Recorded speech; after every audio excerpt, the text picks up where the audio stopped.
La primera vez que sospeché que Jorge me estaba engañando fue cuando me lo dijo su amante. Sí, así, sin anestesia.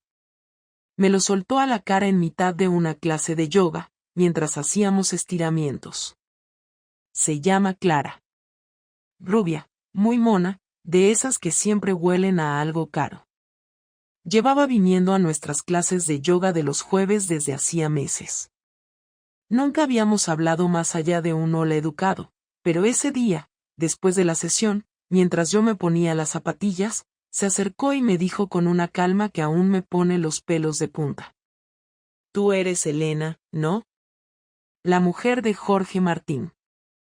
La miré sin entender nada. Asentí, dudando. Y ahí va. Solo quería que lo supieras. No quiero problemas, pero llevo viéndome con él desde hace un par de meses. Me dijo que estaba separado, pero ya no me fío. Así que, ya está. Lo suelto y me voy. Y se fue. Así, sin más. Cogió su esterilla de yoga, se colgó la mochila al hombro y salió del gimnasio como si acabara de devolver un libro a la biblioteca. Yo me quedé ahí, sentada en el suelo de linóleo, con la boca medio abierta, las manos temblándome y sin entender bien si acababa de pasar de verdad o si era alguna especie de cámara oculta de mal gusto. Me quedé ahí, sola, mientras las demás mujeres se iban despidiendo con risitas y frases tipo nos vemos el martes. No recuerdo bien cómo llegué a casa ese día. Creo que fui caminando como una zombi. El aire de la tarde me pegaba en la cara y solo pensaba en una cosa. ¿Cómo demonios sabía Clara quién era yo? Porque yo no hablo de mi vida en esas clases. No tengo a Jorge en redes sociales. Ni siquiera llevamos anillos. Algo no cuadraba. Pero lo que más me descolocaba no era eso. Era la frialdad con la que lo había dicho. Como si me estuviera avisando de que me había dejado el coche abierto. Y lo peor es que no era mentira. Eso fue un jueves. El viernes por la noche, Jorge me dijo que tenía una cena de trabajo. Con una sonrisa de esas que ahora sé que eran de cartón. Le deseé buena noche, le di un beso en la mejilla, y cuando salió por la puerta, solo pensé en una cosa, esta vez no lo dejo pasar. Pero no me fui al móvil. No le seguí. No llamé a nadie. Hice algo mucho más simple, llamé a Laura, mi mejor amiga, y le pedí que me ayudara a comprobar una sola cosa. A partir de ahí, todo se descontroló en menos de una semana. Y si estás leyendo esto, es porque te interesa saber cómo fue que una mujer como yo, madre, esposa, trabajadora, aparentemente normal, terminó traicionando a su marido como respuesta. Porque sí. Yo también lo hice. Pero no como piensas. No fue por venganza. No exactamente. Fue algo más. Y eso es lo que te voy a contar. Lo que vino después de aquella conversación en el gimnasio fue como intentar tragar saliva con la garganta cerrada. Dormí mal esa noche, aunque Jorge llegó a casa oliendo a vino y colonia, como siempre que cena con clientes. Me dio un beso rápido, se quitó la americana, fue directo al baño, y al rato ya estaba roncando en la cama. No pregunté nada. Me limité a observarlo en silencio, como si estuviera viendo a un extraño dormir en mi lado de la cama. En lugar de hacer escándalo o buscar pruebas, decidí hacer lo que nunca había hecho en 10 años de relación, dejar que otro me ayudara a ver lo que yo ya no quería ver. Al día siguiente, Laura vino a casa como habíamos acordado. Le conté todo, sin adornos ni pausas. Ella, que me conoce desde la universidad, no puso esa cara de lástima que tanto me molesta cuando cuento algo difícil. Solo escuchó, cruzó los brazos y dijo que conocía a alguien que podía ayudar. Pensé que iba a soltar alguna tontería, tipo contratar un detective o seguirlo ella misma, pero no. Su prima Mónica trabaja en la recepción de un hotel de la Gran Vía, uno de esos sitios de 4 estrellas donde las parejas de oficina se escapan sin hacer preguntas. Me dijo que si él había estado con esa Clara, o con cualquier otra, no sería tan difícil averiguarlo. Acepté. No me gustaba la idea, no me hacía sentir bien, pero ya no estaba en posición de dudar.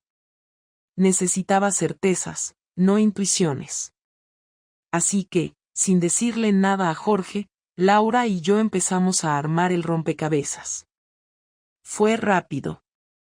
Demasiado. El martes por la tarde, Mónica me llamó desde su móvil personal.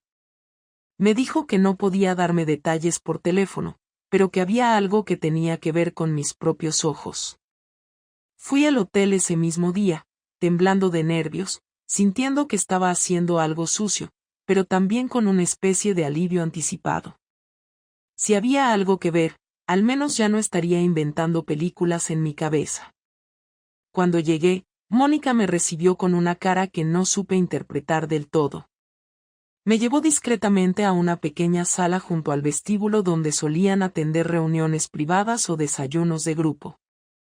Cerró la puerta, sacó un folio doblado del bolsillo interior de su chaqueta y lo puso sobre la mesa. No era una foto, ni un informe. Era una simple hoja impresa con un historial de reservas. Nombre, apellidos, número de habitación, fechas y horas de entrada y salida. Y ahí estaba. Jorge Martín.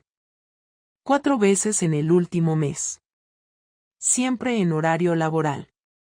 Siempre en la misma habitación. Siempre acompañado de una segunda persona que no figuraba en el sistema, porque él había pagado con tarjeta y nunca pidió factura.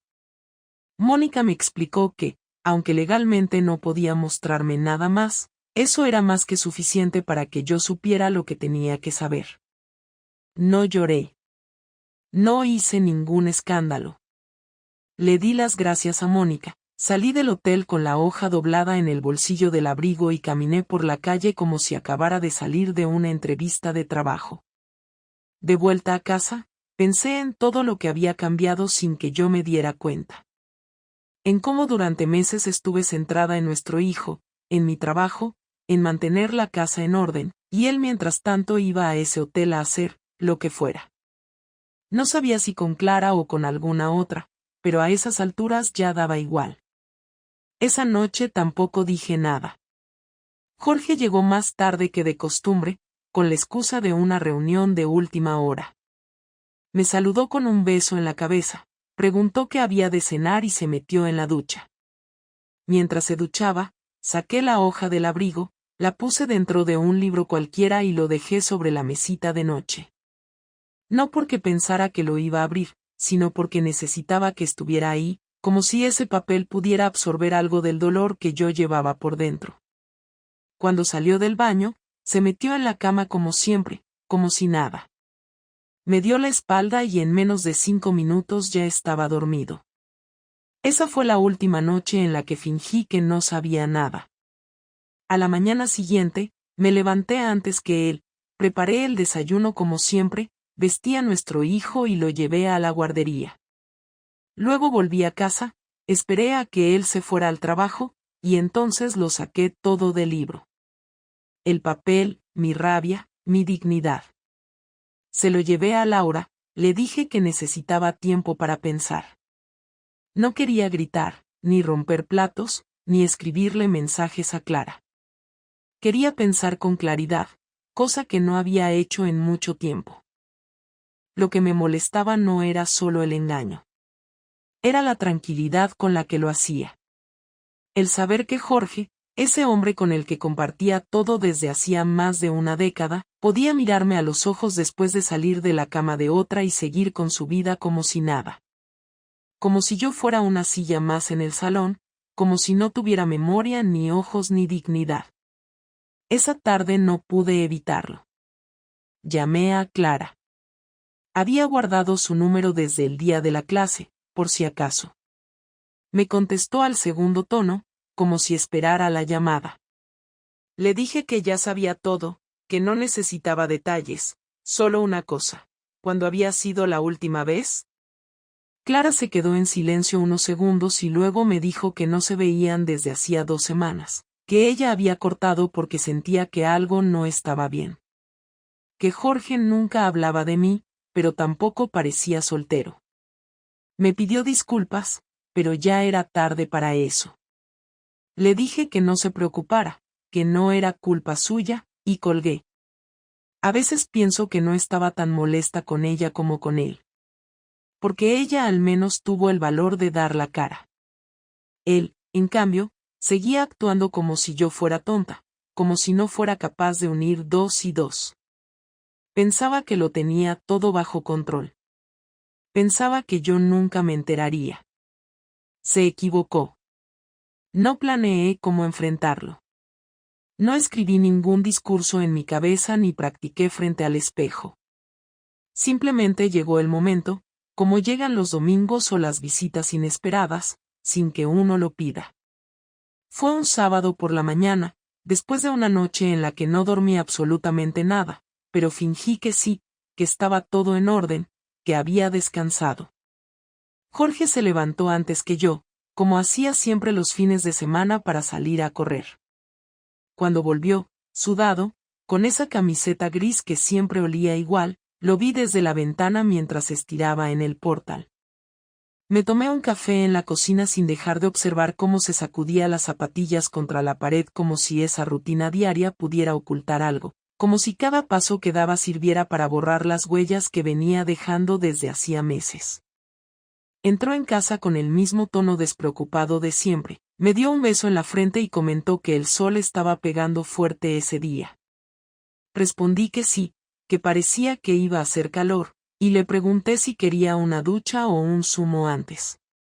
Me dijo que se duchaba primero, así que mientras estaba en el baño fui al dormitorio, abrí el cajón de su mesilla y dejé ahí la hoja impresa del hotel, sin sobres, sin notas, sin adornos. Cuando salió, lo esperé sentada en el borde de la cama. Me vio con el gesto serio y por primera vez en mucho tiempo pareció notar que algo estaba mal. ¿Qué pasa?, me preguntó, secándose el pelo con la toalla, con ese tono entre distraído y molesto que usa cuando intuye que algo le va a complicar el día. Quiero que mires en tu cajón, le dije sin rodeos. Lo abrió. Sacó la hoja. Se quedó mirándola. Durante unos segundos no dijo absolutamente nada. Solo la observaba como si no entendiera lo que tenía delante. Pensé que iba a negar, que se iba a reír o a decir que eso no probaba nada, pero me sorprendió. Bajó la mirada, suspiró, se sentó en la cama y se quedó en silencio. Así, como si acabara de admitirlo todo sin decir una palabra. ¿Cuánto tiempo llevas viéndote con ella?, le solté directamente, sin gritar, sin llorar, sin temblar. No es lo que piensas, me dijo al fin, con esa voz que usa cuando está a punto de mentir o minimizar algo. Lo que pienso es que has ido a ese hotel 4 veces en el último mes, entre semana, en horario de trabajo, con una mujer que no soy yo. Lo que pienso es que Clara me lo dijo en mi cara en la clase de yoga. Así que mejor no empieces con eso, le respondí con más calma de la que creía tener. Con Clara no fue, o sea, sí, pero no desde hace tiempo. Eso ya no tiene nada que ver, intentó aclarar mientras se pasaba las manos por la cara como si quisiera borrar algo. ¿Entonces es otra?, le pregunté con total frialdad. No. O sea, mira, no es lo que tú crees. No es algo constante. No estoy enamorado de nadie. Solo pasó un par de veces porque, no sé, las cosas estaban raras entre nosotros y yo, balbuceó, incapaz de armar una frase coherente. ¿Y eso qué significa, Jorge? ¿Que como discutimos o como no follamos todos los días, decides acostarte con otras mujeres? ¿Esa es tu lógica? ¿Eso es lo que entiendes por arreglar las cosas? Le solté sin levantar la voz, pero clavándole cada palabra como si quisiera que se tragara cada una. No. Es que tú también te alejaste. Estabas siempre ocupada con el niño, con el trabajo. Nunca hablamos de nada. No te dabas cuenta, pero yo me sentía solo. Todo era rutina. No sé, necesitaba sentirme, no sé, vivo, diferente, dijo, y su cara ya no tenía defensa, solo resignación.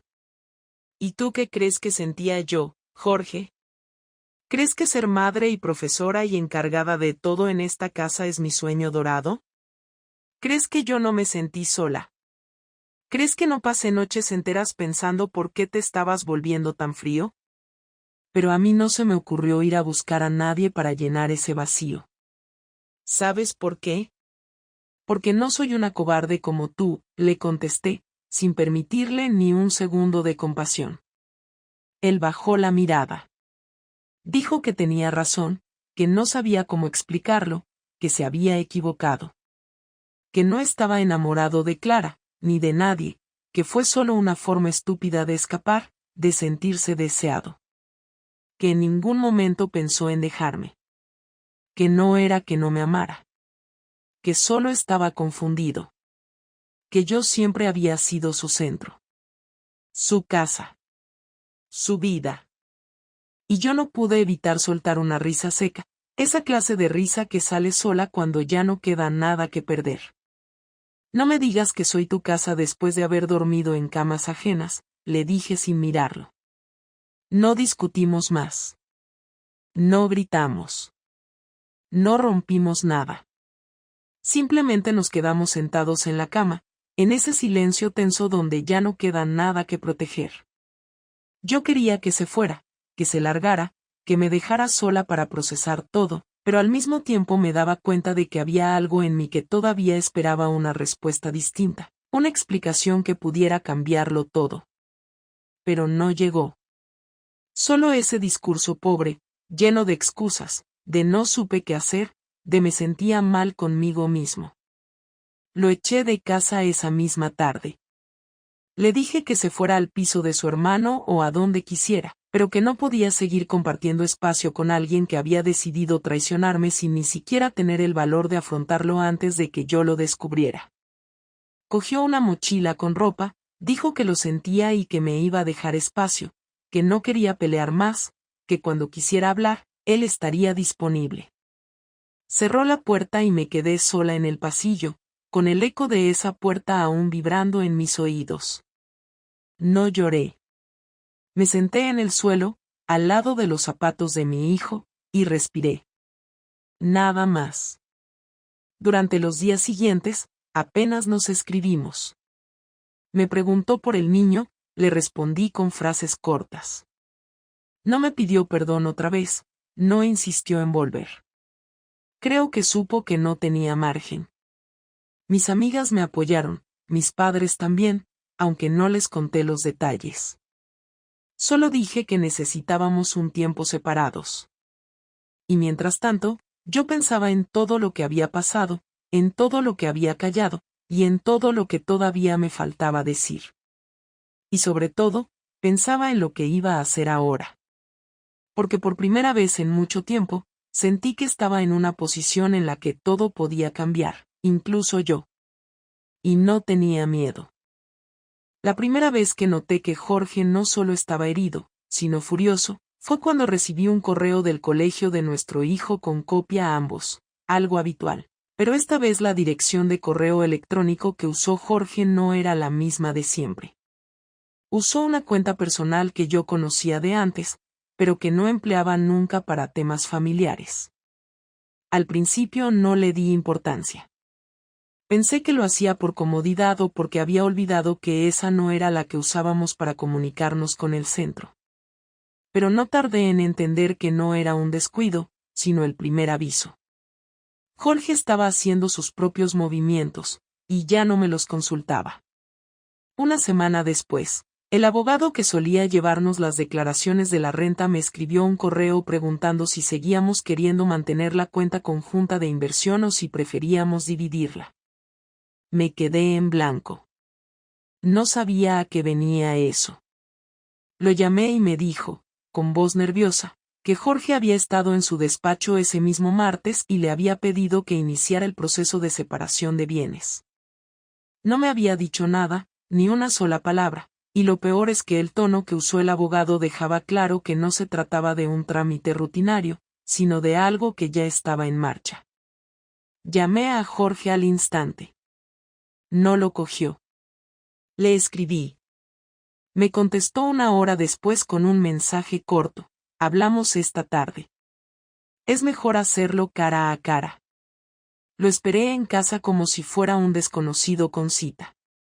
Entró a las 7, se quitó el abrigo con calma, se sentó en el sofá y me miró como si fuera yo la que debía explicarse.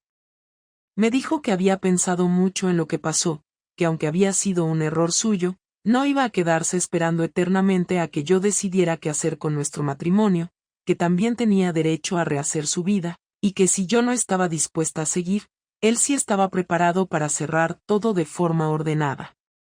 Me dijo que iba a pedir la custodia compartida, que no tenía intención de pelearse por dinero, pero que tampoco iba a dejar que yo decidiera todo sin él. Lo dijo sin levantar la voz, sin agresividad, pero con una firmeza que no le conocía. No supe cómo reaccionar. Parte de mí quería decirle que estaba bien, que si esa era su decisión, yo no iba a impedírselo, pero otra parte sintió una punzada tan aguda que no pude contenerme. Le pregunté si había vuelto con Clara o si era otra. Me respondió que eso no importaba. Le insistí. Me dijo que no me debía explicaciones, que había intentado hablar conmigo varias veces y yo me había cerrado.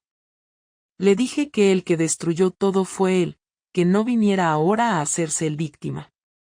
Me dijo que no era una víctima, pero que ya no iba a cargar con la culpa eterna, que él también se cansaba. Y ahí lo vi. No estaba hablando desde el arrepentimiento, sino desde una rabia contenida, esa rabia que aparece cuando uno siente que lo han desenmascarado y necesita recuperar el control de alguna forma. La semana siguiente empezó lo que yo ahora llamo su campaña. No contra mí directamente, no con insultos ni amenazas, pero sí con gestos calculados para hacerme sentir que todo lo que teníamos ya no solo estaba roto, sino que él iba a asegurarse de que yo lo entendiera en cada rincón de mi vida. Lo primero fue hablar con mis padres. Fui a verlos el domingo y ya sabían que Jorge y yo estábamos separados. Pero no sabían por qué. Jorge les había contado que las cosas estaban mal desde hacía tiempo, que habíamos dejado de entendernos, y que él había sido el único que intentó mantener la comunicación, pero que yo estaba distante, fría, cerrada. No les habló de Clara. No les habló del hotel. Les pintó una historia blanda, donde él era una víctima del desgaste emocional. Mi padre me preguntó si era cierto que yo ya no quería salvar el matrimonio. Mi madre no dijo nada, pero su mirada era un juicio silencioso. Volví a casa con el estómago revuelto. Luego fueron los amigos. Jorge empezó a verse con ellos otra vez, a salir los viernes, a hacer planes en los que antes nunca participaba. No sé qué versión contó, pero más de uno me escribió para preguntarme si estaba bien, con ese tono que no es de preocupación sino de sospecha. Como si yo hubiera sido la que decidió romper todo sin razón. Como si Jorge fuera el pobre hombre que no supo cómo retener a su mujer. Pero lo que más me dolió no fue eso. Fue lo que hizo después. Mandó a imprimir un álbum de fotos con los mejores momentos del niño, desde que nació hasta hoy. 100 páginas con imágenes nuestras, de vacaciones, cumpleaños, paseos. Lo entregó a la escuela como parte de un proyecto de la clase. La profesora lo mostró a los niños y luego nos lo dio a los padres para llevarlo a casa. Cuando lo vi, supe de inmediato que era su obra. Él nunca había tenido paciencia para esas cosas. Pero ahí estaba, cada foto elegida con precisión, cada comentario escrito con caligrafía cuidada. En la última página, había una dedicatoria, para el mejor hijo del mundo, de parte de papá, que siempre estará contigo, pase lo que pase. Lo entendí al instante. No era un gesto de cariño. Era un recordatorio. Una forma de marcar territorio. De decirme, estoy aquí, y tú no puedes borrar lo que fuimos. Llevé el álbum al cuarto del niño y lo dejé en su estantería. Esa noche no dormí. Pensé en todo lo que Jorge estaba construyendo a mi alrededor, en silencio, sin necesidad de gritar ni culparme directamente. Estaba armando su versión de la historia. Una donde él no era el infiel, sino el hombre que no fue entendido, el padre que se mantuvo presente, el esposo que lo intentó hasta el final. Y entonces hice lo que nunca creí que haría. Llamé a Clara. Le pedí que nos viéramos. Al principio no quiso. Me dijo que no quería meterse más en el medio. Le dije que no era para reclamarle nada. Que solo necesitaba que me dijera la verdad, sin rodeos, sin protegerlo. Nos vimos en una cafetería cerca de Atocha. Clara estaba distinta, menos segura, más seria. Le pregunté si seguían viéndose. Me dijo que no. Le pregunté si Jorge le había pedido que no dijera nada. Me dijo que sí, que cuando él supo que ella me lo había confesado, se enfadó, que le dijo que eso lo complicaba todo. Le pregunté si alguna vez pensó que él iba a dejarme por ella. Se quedó en silencio y luego dijo que sí, que al principio lo creyó, pero que después entendió que Jorge no quería empezar nada nuevo, solo quería sentirse menos pequeño. Le agradecí su sinceridad. No la insulté. No lloré. Le pagué el café y me fui. Esa noche, por primera vez, pensé seriamente en devolverle a Jorge lo mismo. No por venganza simple, sino porque algo en mí necesitaba nivelar el suelo. No quería destruirlo, ni humillarlo, ni competir. Solo necesitaba sentir que yo también podía romper las reglas, que no era la única que estaba atrapada en esta historia donde solo uno se había dado permiso para pisotear al otro. No sabía cómo ni cuándo ni con quién. Pero esa idea empezó a crecer en mí como algo inevitable. Y cuando algo empieza a parecer inevitable, ya está decidido, aunque aún no lo sepas. No fue una decisión tomada de un día para otro. No soy de ese tipo de personas que actúan por impulso. Lo que pasó con Jorge me había dejado en un estado en el que no me sentía ni fuerte ni débil, solo cansada. Durante días enteros sentía que caminaba por mi casa como una invitada, como si cada rincón me recordara que esa vida compartida ya no era mía. Pero a pesar de eso, no me atrevía a cerrar la historia de golpe. Supongo que por costumbre, o por miedo, o por el niño, o por la suma de todas esas cosas que no sabes cómo clasificar. Un martes, a las 7:15 de la tarde, Jorge apareció por casa sin avisar. Yo estaba preparando la cena, el niño jugaba con unos coches en el pasillo y al oír el timbre pensé que era un paquete. Abrí y lo vi ahí, con cara de que no sabía muy bien si debía entrar o esperar a que yo le diera permiso. No le pregunté por qué había venido. Solo le hice un gesto para que pasara. Se agachó a saludar al niño, le preguntó si quería que lo ayudara con los deberes, pero el crío lo ignoró.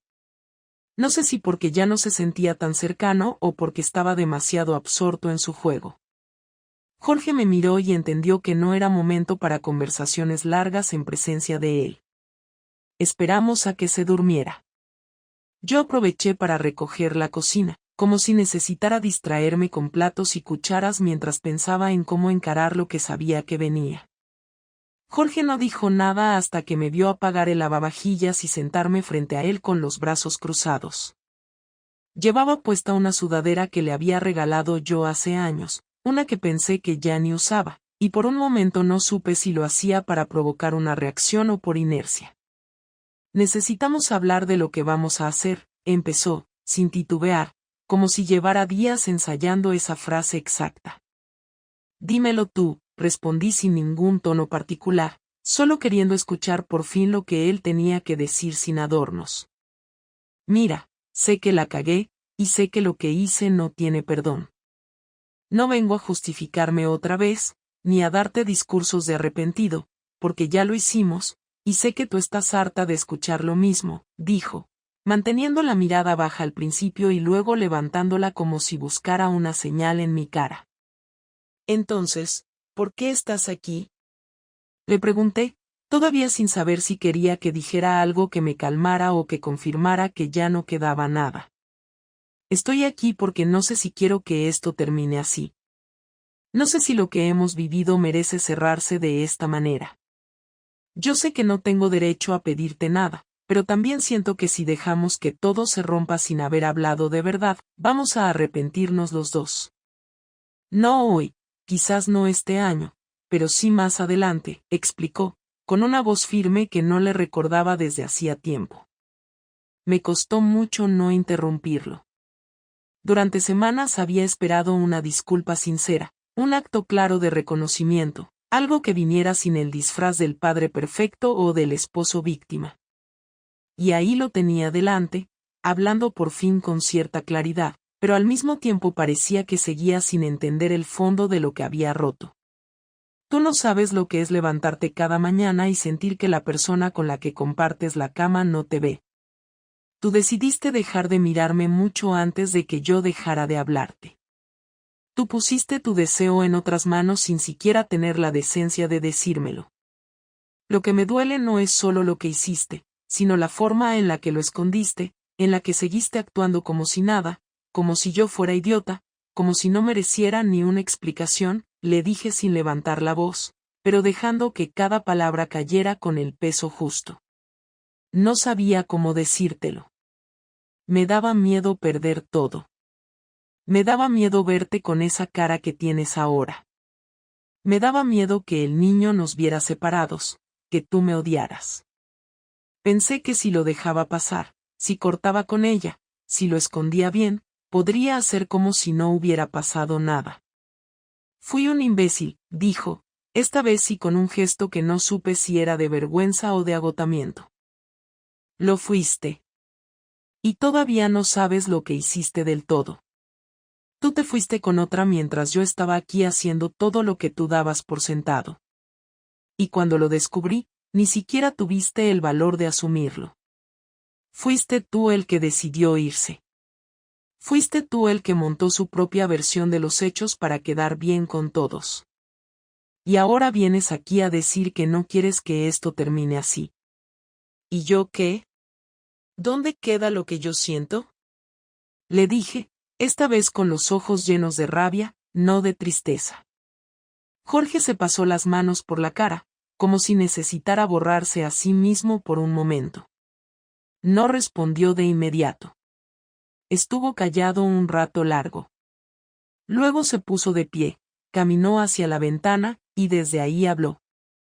No lo sé, Elena. No sé si todavía te amo como antes. Pero tampoco estoy seguro de que te haya dejado de amar. Solo sé que esta casa sin ti es peor que cualquier error que haya cometido. Y no lo digo para que me perdones. Lo digo porque, aunque tú no lo creas, aún me importa todo esto. Me importa más de lo que he sabido demostrar, dijo, sin darme la cara. No me interesa que me ames a medias, Jorge. Yo no quiero reconstruir algo que tú destruiste y ahora te da pena ver en ruinas. Quiero claridad. Quiero respeto. Y quiero saber que si algún día volvemos a compartir un espacio, será con honestidad. Porque si no, prefiero que sigamos cada uno por su camino, sin rencor, pero sin arrastrar esta historia hasta volverla polvo, le contesté sin titubear. Él se giró y me miró como si esa fuera la primera vez que me veía realmente desde hacía meses. No dijo nada más. Solo asintió, como si al fin hubiera entendido que ya no quedaban cartas para jugar, que esto no era una negociación, que lo que se rompió ya no podía arreglarse con palabras ni con buenas intenciones. Me preguntó si podía quedarse a dormir en el sofá para pasar la noche y hablar con el niño al día siguiente. Le dije que sí, pero que sería la última vez. No por castigo, sino porque ya no tenía sentido alargar lo inevitable. Esa noche dormimos en habitaciones separadas, en mundos distintos, aunque bajo el mismo techo. Y al amanecer, cuando lo escuché levantarse, vestirse en silencio y salir sin decir nada, supe que esa fue la verdadera despedida. no con gritos ni portazos, sino con la certeza de que a veces lo más doloroso no es el final en sí, sino aceptar que no hay más conversación posible. Después de esa noche no volvimos a hablar durante más de 2 semanas. No hubo mensajes, ni llamadas, ni excusas. Jorge desapareció de forma educada, sin dramas ni insistencias, pero con una frialdad que me dejó claro que lo nuestro ya estaba enterrado. Lo veía solo cuando pasaba a recoger al niño, y siempre llegaba puntual, sin entrar a casa, sin buscar conversación. Se mantenía en su lugar, actuando como un padre correcto y disponible, pero sin cruzar ninguna línea personal. Yo tampoco lo buscaba. Sentía que ya habíamos dicho todo, que repetir la historia una y otra vez solo iba a desgastarnos más. Había algo triste en ese silencio, pero también había un poco de paz. Por fin había espacio para mí, para pensar, para no vivir atrapada en ese bucle de reproches, sospechas y explicaciones. Durante esos días me dediqué a poner en orden todo lo que había ignorado por tanto tiempo. Hice limpieza del trastero, revisé papeles, empecé a organizar mi horario de forma más eficiente. Incluso retomé cosas que había dejado de hacer por falta de tiempo o de ganas, como volver a leer por las noches o salir a caminar sin tener que dar explicaciones. Hablé con mi jefe para pedir unos días de vacaciones no acumuladas y me los dieron sin problema. Aproveché ese descanso para hacer algo que llevaba años posponiendo. Fui sola a Valencia a visitar a una prima que hacía siglos que no veía. No le conté nada de lo que había pasado con Jorge. Solo hablamos de cosas triviales, de la familia, del trabajo, de lo rápido que crecen los niños. Pero estar fuera de Madrid, lejos de mi casa, sin que nadie supiera por qué necesitaba ese viaje, me ayudó a tomar distancia de todo. Fue en ese viaje donde empecé a pensar en lo que realmente quería. No lo que debía hacer, ni lo que la gente esperaba, sino lo que de verdad necesitaba para seguir adelante. Y no hablo de rehacer mi vida sentimental, ni de buscar consuelo en alguien más. Hablo de mí. De dejar de poner mi valor en lo que alguien más decidiera hacer conmigo. Porque durante muchos años viví creyendo que ser buena esposa, buena madre, buena profesional era suficiente para que todo se mantuviera en su sitio. Pero no fue así. Porque el problema no era yo siendo insuficiente. El problema era que nunca aprendí a poner límites reales, a decir hasta aquí, a no perdonar todo con tal de evitar conflictos. Y eso cambió. Cuando volví a Madrid, me sentía más tranquila. No estaba feliz, ni completamente recuperada, pero sí con una claridad nueva. Decidí que no iba a dejar que Jorge fuera quien controlara el relato de lo que habíamos vivido. Y tampoco iba a quedarme en ese papel de víctima eterna. Así que llamé a una abogada, no para iniciar una guerra legal, sino para saber exactamente qué opciones tenía. Me explicó todo con mucha paciencia, sin dramatismo, sin adornos. Me dijo lo que podía pedir, lo que no, cómo tramitar la custodia, cómo dividir los bienes. Me dio seguridad. Le pedí que preparara el borrador del acuerdo de separación y que lo enviara a Jorge para revisión. No se lo anuncié antes. No lo consulté. No necesitaba su aprobación. Solo su firma. Él me respondió 3 días después. No me llamó. Solo escribió, lo he leído. Está bien. Lo firmo cuando quieras. Y lo hicimos la semana siguiente, en una oficina con olor a papel viejo y ventilador de techo. Ninguno de los dos llevó a nadie. No hubo discusión. Solo firmamos, dimos las gracias, y salimos cada uno por una puerta distinta. Al salir, me senté sola en una cafetería a unas calles de ahí y pedí un café con leche. No lo celebré. No lloré. Solo lo tomé con calma, como si acabara de terminar una reunión cualquiera. Pero mientras lo bebía, sentí algo que no esperaba. No alivio, ni tristeza, ni rabia. Sentí que al fin tenía las manos libres. Por fin ya no estaba atada a algo que hacía tiempo que no me sostenía. Por primera vez en años, todo dependía solo de mí. No te voy a mentir. No fue fácil al principio. Hay días en los que me despierto y me cuesta asumir que ya no estamos juntos, que la rutina que teníamos se terminó para siempre. A veces todavía me encuentro mirando la puerta esperando escuchar su llave girar como antes, aunque sé que ya no va a pasar. Otras veces, cuando el niño me pregunta por qué papá no se queda a dormir, tengo que respirar hondo para no dejar que la culpa me gane. Pero también hay días buenos. Días en los que me río con amigas, en los que salgo sin apuro, en los que duermo bien. Días en los que miro al espejo y no veo a una mujer destruida, sino a alguien que, con todo lo vivido, sigue en pie. A Jorge lo sigo viendo. Tenemos que coordinarnos por el niño, y eso no va a cambiar. Pero ahora somos otra cosa. No enemigos, no amigos, solo dos personas que compartieron un camino largo y que ya no van por el mismo. Él me ha preguntado un par de veces si algún día podríamos volver a hablar en serio, tomarnos un café, ver cómo estamos. No le he dicho que no, pero tampoco le he dicho que sí. No quiero cerrar ninguna puerta por orgullo, pero tampoco quiero abrir ninguna por costumbre. Por ahora, mi respuesta es el tiempo. Él sabe que si hay algo que de verdad tenga que decirme, puede hacerlo. Pero también sabe que ya no soy la misma. He aprendido a decir no, a poner límites. A no justificarme todo el tiempo. A dejar de asumir que el amor es una deuda que hay que pagar con paciencia infinita. Aprendí que perdonar no significa volver a lo mismo, y que seguir adelante no es un acto de egoísmo, sino de respeto propio. Aprendí que estar sola no es una tragedia, y que mi valor no depende de quién decide quedarse conmigo. Y eso, aunque suene simple, es lo más importante que me ha pasado en mucho tiempo. Así que ahora sigo. No con un plan perfecto ni con certezas absolutas. Sigo con mis errores, con mis dudas, con mis ganas de estar bien. No sé qué vendrá después. No sé si algún día me enamoraré de nuevo, si volveré a compartir mi casa con alguien, si este capítulo será solo una parte más de mi historia o si lo cambiará todo para siempre.